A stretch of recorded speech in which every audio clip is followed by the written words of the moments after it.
Talk about low-budget flights. No food or movies? I'm out of here. I like running better. Welcome back, YouTube viewers, to another video. So, today I'm going to be doing another ranking. This time, a ranking of every season of Ninjago. So the first two videos I did in Ninjago, which are going to be part of this whole retrospective I wanted to do, I didn't like doing them, and they did not get that many views. They were pretty big flops, so... But then the three character analyses I did were super successful. They're some of my most viewed videos, and I like those a lot. But I figured that until I get an idea for another Ninjago character to do an analysis on, why not rank every season of Ninjago? And this is just the original show, the 16 seasons, the pilot episodes, and Day of the Departed. Dragons Rising I've not seen, don't want to see, and that's a different show. It doesn't matter. To me, Dragons Rising is about as non-existent as Kung Fu Panda 4. Okay, so without further ado, let's do it to it. 18 is Seabound, Season 15. Yes, I call it Season 15. Seabound has got to be the worst season of Ninjago. It has so many problems. Sure, some things has the littler problem. I mean, well, one, I don't like that Cole is barely in this. Especially since, of course, they wouldn't have known about it.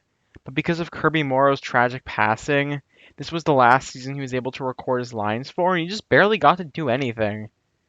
And this season focuses on Nia, and even though Kai is Nia's brother, he's barely in it. Sure, Kai's character has been butchered in the as the show went on, but couldn't they have at least included him a little more? I mean, come on.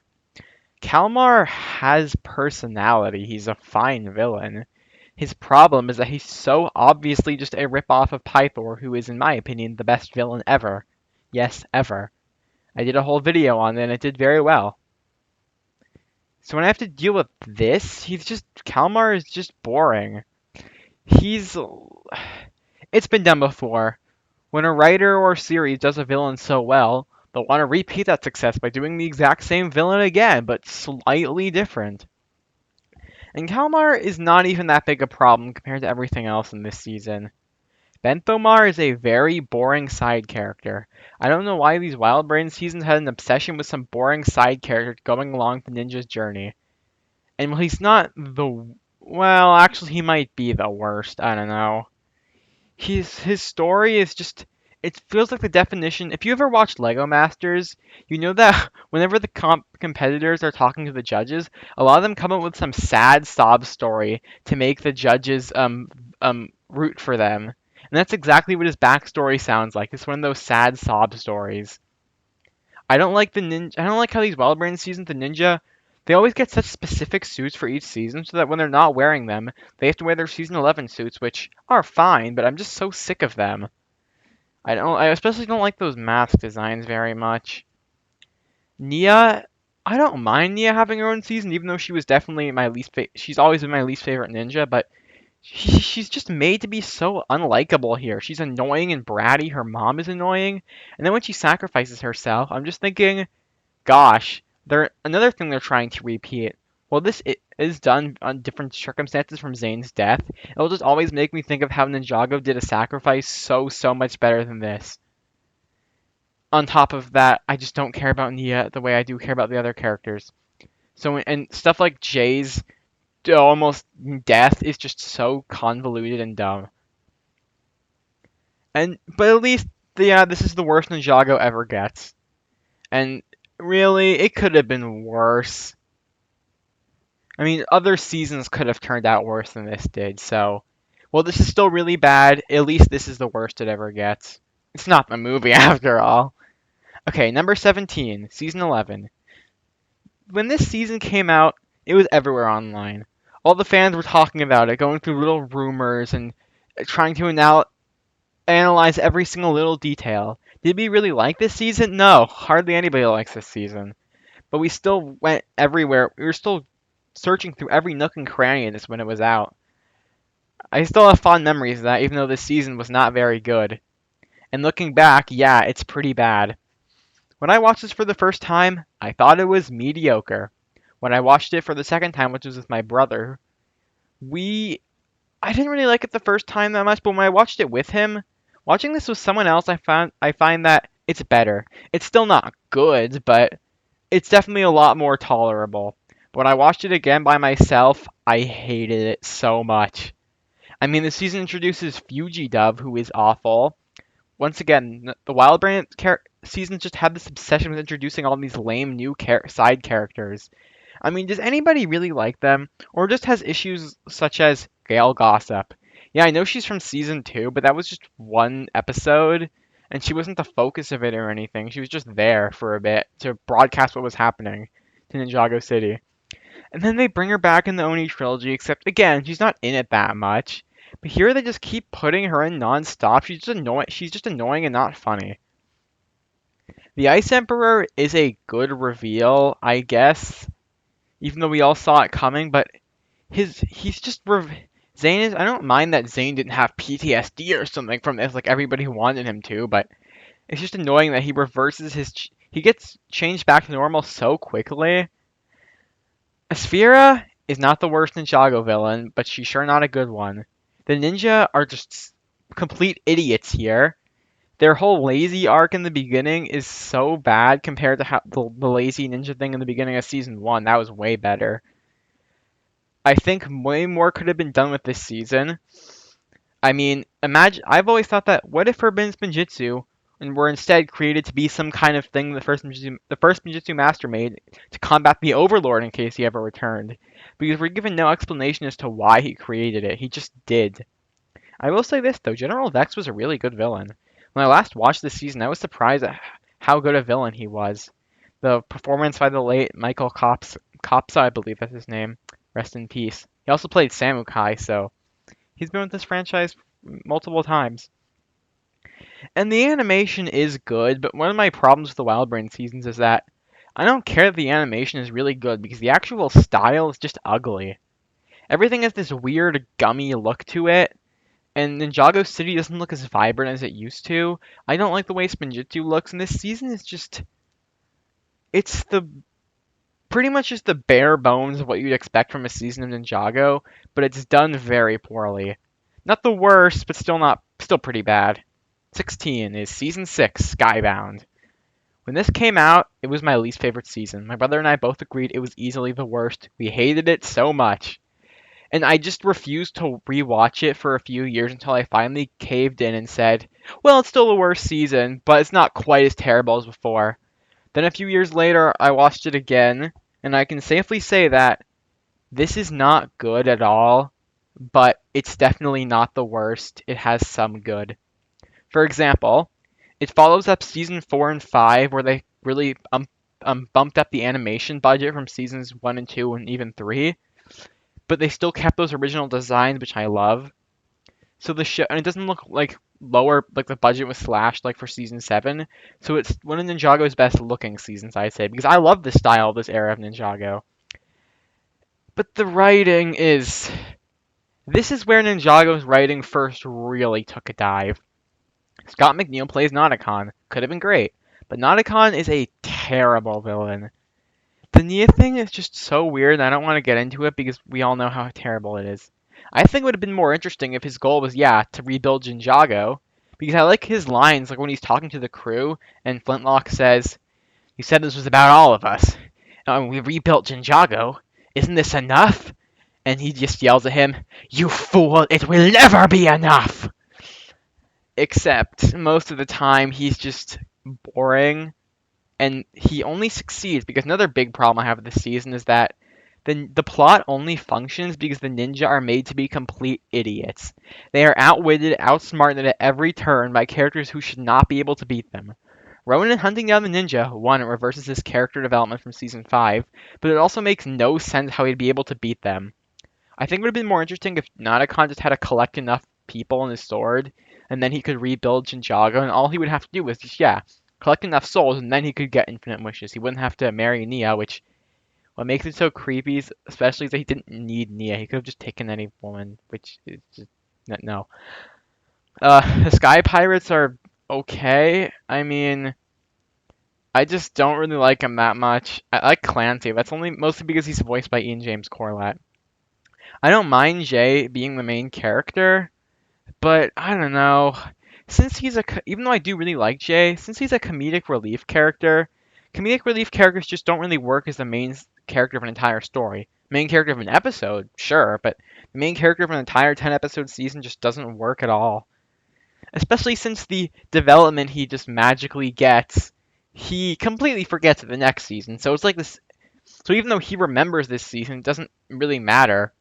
Nia is incredibly annoying here, and this is where Dareth first becomes annoying. And I don't really care. I don't hate the ending the way other people do, but I don't know. It's just. Have you ever seen the video Pythor doesn't accept? The guy also did a video, not Jay's Last Wish, where it's hilarious. A part of it is Jay says, "I wish that you had taken my hand that day, and that nobody had ever found that stupid teapot in the first place." And Otacon says, "Whoa, whoa, whoa! That's two wishes in one. She'd taken your hand, and no one found that stupid teapot. But what? She taking your hand? Okay, I don't know what that means. But to no one that stupid teapot? It's so vague and easy to twist. It could be any stupid teapot." Yeah, this season is not good. It's I still don't think I'm going to rewatch this next time I rewatch a bunch of Ninjago, but as it stands, hindsight has made me realize that there is definitely worse than this. 15, Crystallized. The first 7 episodes about Crystallized, I'd say, perfect. I wouldn't change anything about them. The ninja are in character, it's well paced, it's funny again, the stakes feel real, the drama is good, and it was really shaping up to be this epic finale that Ninjago deserved. The next five episodes, well, I definitely changed them a bit around now in hindsight. I still like them. Well, except for the episode The Benefit of Grief. I hate that episode. So yeah, I think we all agreed that the first half of Crystallized got everyone super excited. I remember seeing this one review that said these finally feel like the characters I grew up with back in the Will film days. Because yeah, this did. Kai is no longer a dumb comedic relief character here. He wasn't.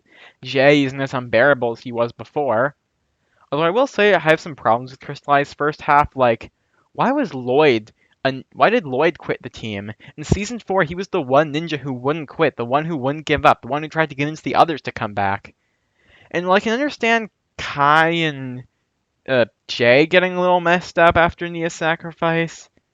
I mean, I guess it's not so bad, but I don't like Lloyd quitting because he's gone through this before. If anyone's gonna quit, it sure wouldn't be him. Not just because he wouldn't quit after Zane's death, but also because he knows he already knows what it's like to lose a member of the team. I like that Cole stays because yeah, that's good for Cole's character. But Zane turning off his emotions I don't think that works for his character. He should have learned already that he has to have his emotions. They make him a person, not just a mindless machine. So it's just kind of stupid, but it's not such a big deal because yeah, the first part of Crystallize is still really good. But the second half is just painful. I will say that Garmadon is still pretty great. Garmadon and Pythor are the two characters in the show who, whenever they show up, are consistently great. But I just have so many issues with Crystallized. I'm sure you've heard 1,000 times before from different people. One, as I said in my Harumi video, I would have made Pythor the buyer, like everyone thought, gotten rid of Harumi, used the voice budget for Harumi to replace Mr. F with General Cryptor and have him talk. I don't know why the Overlord was still voiced by Scott McNeil, thankfully, except his voice sounds completely different. He loses the menace he had before, even if he's still a pretty good performance. Um, I think that Asphira probably shouldn't have been part of well, I don't know. It's fine, but just Asphira next to Pythor and the Overlord, it just doesn't really work.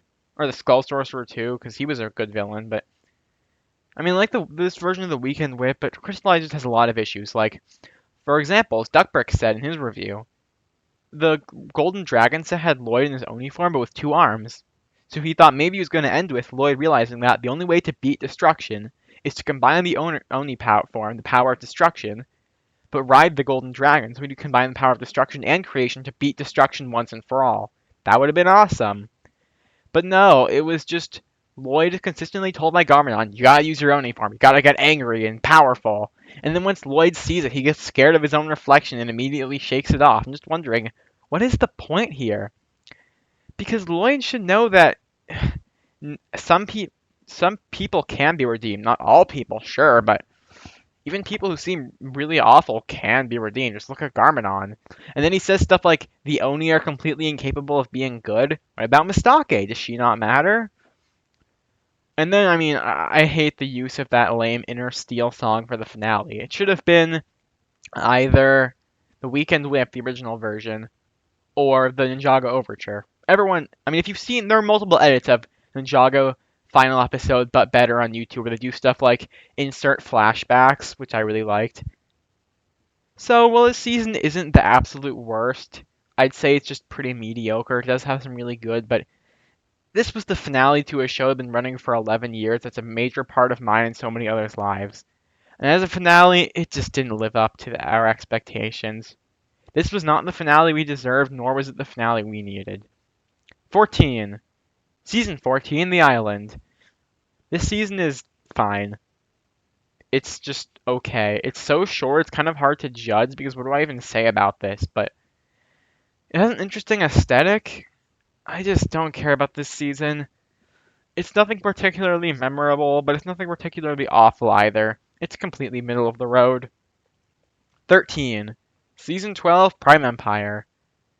I don't like the idea of the ninja going into a video game. As I said, I don't like how the ninjas' costumes in these Wildbrain seasons got so specific, but that only happened because they get into all these super particular environments that just kind of lose the charm in Ninjago. Because for all the crazy things that went on in the first 10 seasons, they still felt uniform. But when you have the ninja diving into a video game, it just feels like it's taking things way too far. Unagami is a pretty boring villain because he's barely in it. I, um, I don't like how Zane doesn't join on the adventure. But I mean, then we wouldn't have gotten Detective Zane, so never mind. Honestly, for as short as it was, the whole Zane Pixel Sensei Wu subplot was a lot more interesting than the main plot. Except for the Okino stuff. I thought Okino was a really interesting character. I liked his episodes. But this season is just very forgettable. Not much interesting happened, barely leaves an impact on the series. It's the most bland season of the, probably the most bland season of the entire series. And that's really sad. Well, season 11 is probably more bland, but when it comes to how much I remember this, yeah, season 12 takes the cake. Because season 11 sure is memorable, not for the right reasons, but it's kind of hard to forget it. This is just, I don't care about it. 12. Sons of Garmadon. Yeah, I know a lot of people will get really mad like on my Harumi video for saying how bad a villain Harumi is, but even when you forget Harumi, I just have a lot of issues with this season. I'll never get completely used to the ninjas redesigns. Well, one, the movie was a flop, so it's not like they got any new fans from it. Even if the movie did introduce new fans, I don't think they would particularly care too much that the designs from the movies were the ones in the show. I mean, the movie has nothing to do with the show. It clearly had no respect for the source material. So, well, I do like the line of Cole saying, we could look totally different and not even know it because of time travel, and then Jay pulls off his mask and says, but we don't! Yeah, that's funny. Or I like the joke about Lloyd's voice, but this season just has a lot of problems. So many problems wouldn't happen to the ninja if they just used their powers. You cannot expect me to believe that the ninja, with their elemental powers, I don't even mind they don't have elemental dragons or Jitsu anymore, but with all their crazy powers, they can't beat a biker gang.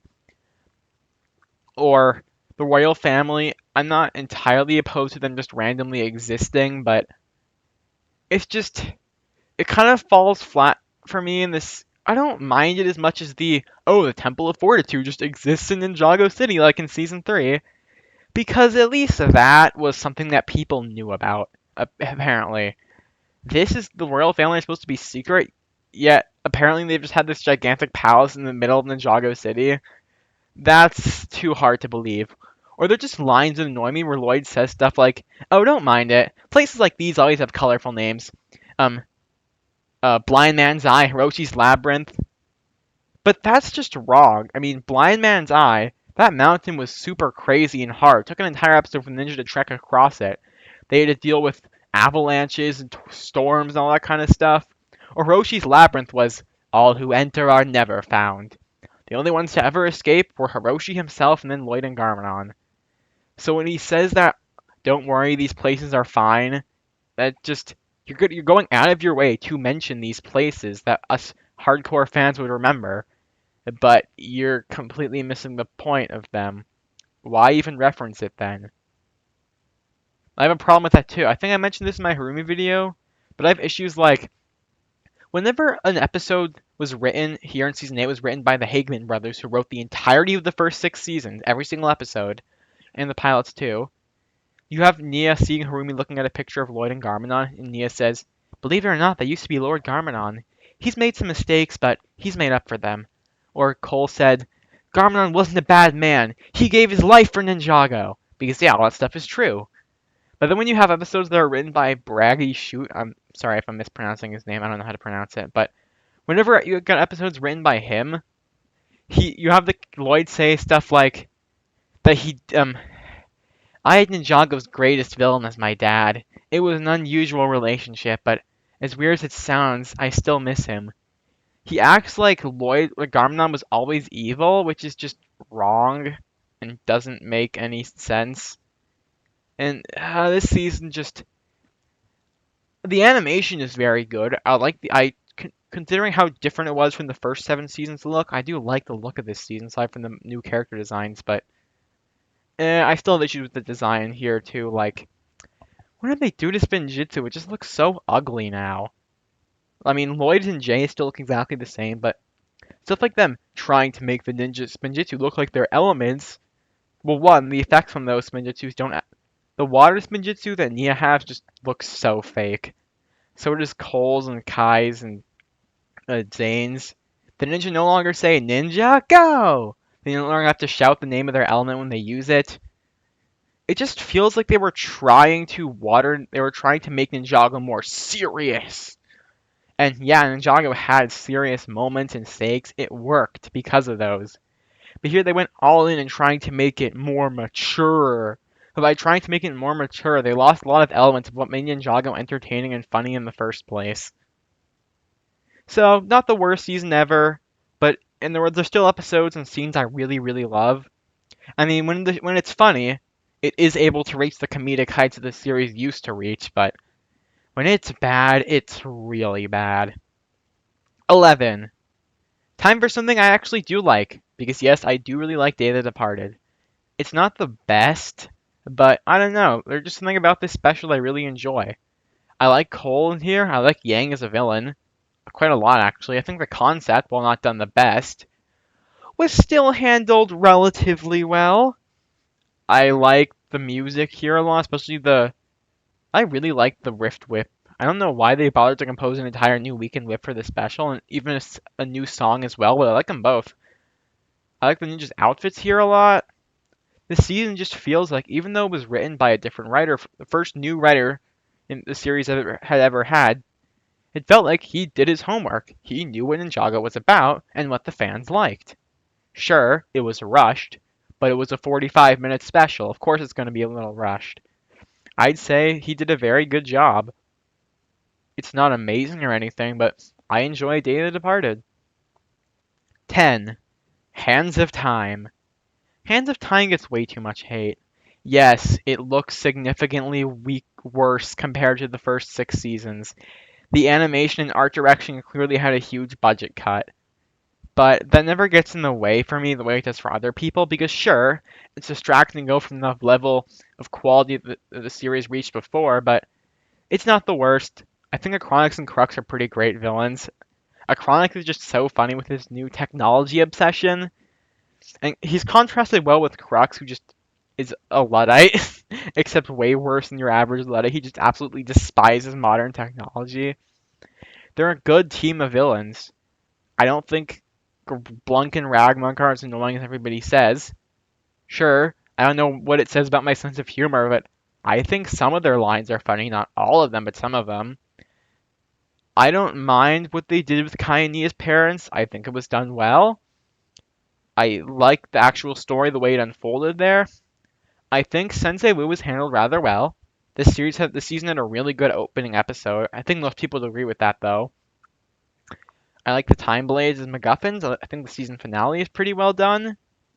While I don't like plots like Zane getting beaten up and broken again, and it's done the worst it ever was. I don't like Commander Makia. She's very annoying. There are scenes like when Lloyd. I think we all complain about the scene where Lloyd just raises the time blades up and they immediately get snatched out of his hands. Yeah, that was pretty stupid. But the ninja here still aren't awful for me because while they're not as good as they were before, they're not written to be complete idiots like they were in season 6. They're still just competent enough. And this is Jay hasn't become super annoying yet or anything. The humor is still relatively well done. It's a good season. It's not great, but I like it a lot. It's still really good. 9. March of the Oni. I used to think this season was okay. That's it. But looking back, no, March of the Oni was great. Yeah, this is where it goes. Ninjago, from here on out, now on the list, everything is just great. Well, I don't like these mask designs that much. I like these actual outfits the ninja have. I like what is done with Sensei Wu for as little time as he gets. I love the mural thing. The whole intro is amazing. I mean, well, I am glad they mentioned the Dark Island trilogy. I wish they included Day of the Departed instead because that was actually in the show. I think Garmadon's character arc is really good. The references actually work. Even though it doesn't make sense that Nia can't use the Scythe of Quake because she's not the Master of Earth, not how the Golden Weapons work, but whatever. The Oni are good villains, despite what most people would say. I like them. They're not supposed to be super impressive or anything. The way they beat them with the Tornado of Creation at the end is spot on great. All the musical references are nice. As far as I'm concerned, well, there is one more season from the Wildbrain era I do like. This is pretty much the finale of Ninjago in my eyes. Maybe a certain other season, but or maybe some kind of distorted version of season 16 with my headcanon of season 6. The way I want season 16 to me is how Ninjago ended, but eh, this is a really good ending for Ninjago. If it ended here, I really wouldn't have been that mad. It's a great ending. Number 8. That that one Wild Brain season that is actually really good. Season 13, Master of the Mountain. This season works because it does away with all of the annoying tropes of the previous Wild Brain seasons and the ones afterward. And the ones it does keep, it does far better than the others. Well, it does have side characters that exist for this one season. I think Vanya is much funnier and more entertaining than Twitchy Tim and Scott and Akita and Benthomar. I like the Upply a lot. Well, I don't like the Muns that much. They're okay. I think the Geckos were really funny. I like the Knight Armor the ninja get. Cole's character arc is great. The Skull Sorcerer is a villain that is just good enough to the point of where he can where I can believe and crystallize that he is worthy of standing next to Pythor and the Overlord. The music is great.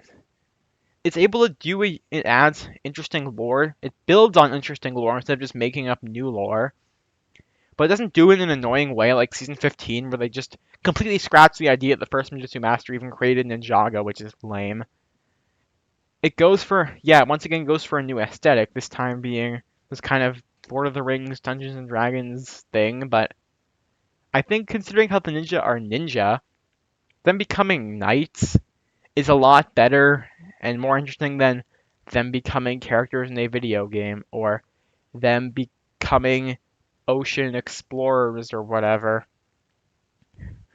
Yeah, if I can't say that the way I wish season 16 came out is the finale of Ninjago, and as far as I'm concerned, this is the finale of Ninjago.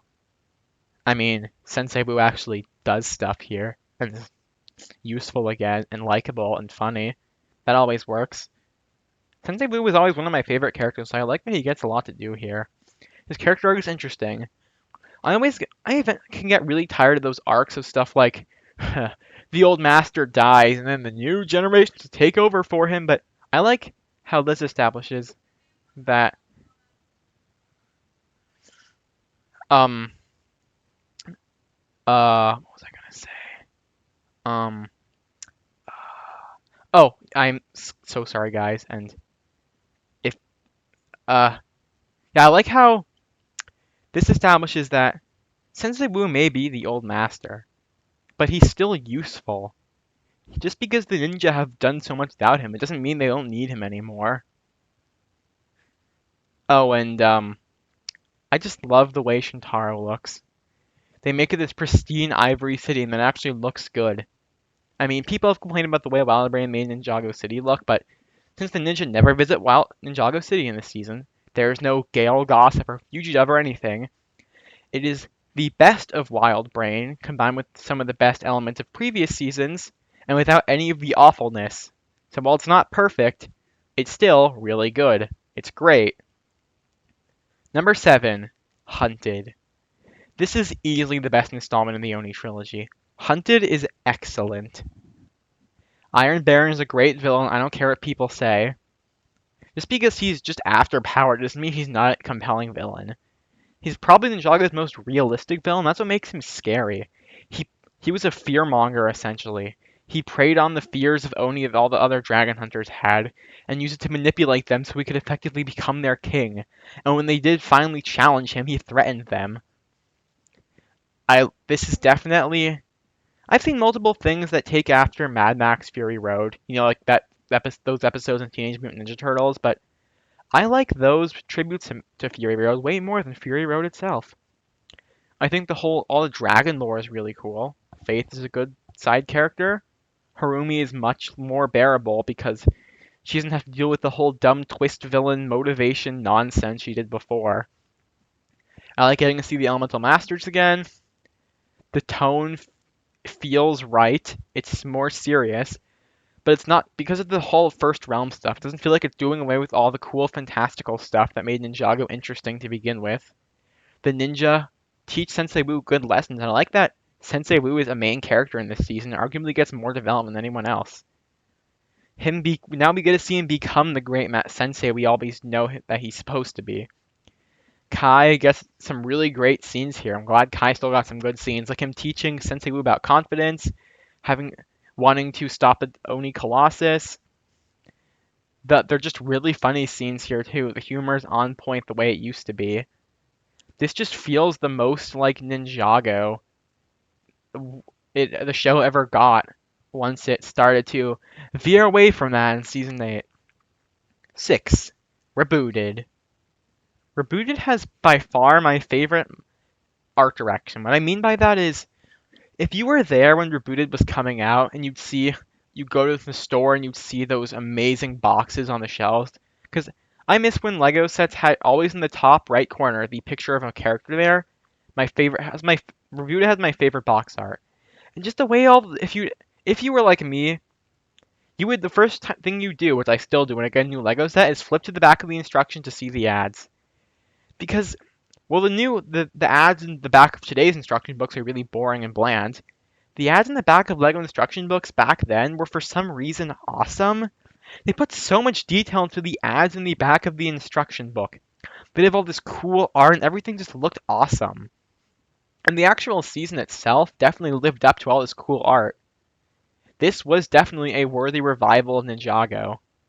The Ninjroids may not do a ton, but they're cool. I like Zane. I like the Overlord. I like Lloyd. I like Garmadon. Love Triangle is stupid, but it doesn't get as much screen time as I remembered, and it does lead to some funny moments.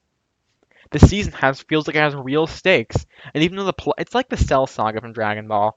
Even though the plot keeps constantly jumping around nonstop at different alleys, it feels like it's always done in a way that doesn't feel like things are just randomly happening for no reason.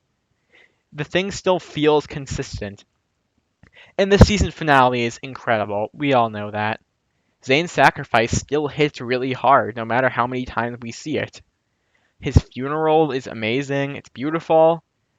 I adore the scene where the Overlord does spinjitzu and chases the ninja. That was always cool. The ninja getting ready to see Iris Borg's super secure secret weapon ends up just being a pill, but not just any pill, a diet pill that actually works. That's what scientists have been working on for so long. When you're older, you'll understand why it's so important. Tell me, Borg, does it work? That was always one of the funniest scenes in the season to me. The premiere is great. I like how the ninja are teachers here, but they're not just reduced to complete morons. I like getting to see stuff like Cole stand up for himself and tell the other kids, stop messing around. The pudding scene is just really funny for some reason. Well, I do wish more was done with it. Were done with it. I really like lines of him. I always loved his line of, if you ask me, people should be focusing on the lessons of the past, not disposable fads of tomorrow. Yeah, guys, a lot of good came in the past, regardless of what people try to tell you. Not all good, but a lot of good. You can learn from it. Don't just focus on the disposable fads of tomorrow. AI. Number 5. Oh, and one more thing to add to that. Speaking of what Kai was saying, yeah, I think it kind of did tie into a theme of the season. Focus on what we can learn from the past, not the disposable fads of tomorrow. Because Zane was not some super newly built droid like Pixel or Nindroids. He was built out of some guy's spare parts, but he ended up being more alive than most people, really. He was a fully functioning human being, essentially. And you combine stuff with like the ninja having to go back into the past, the golden weapons. It really, well, I think the season is done super well. It's just a fun, great season of Ninjago.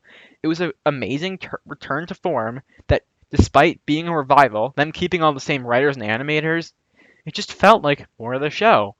But it was done so well. This is how you do a revival. Number 5, Season 2, Legacy of the Green Ninja. Let me just say this, the first half of this season is not filler. It is an arc.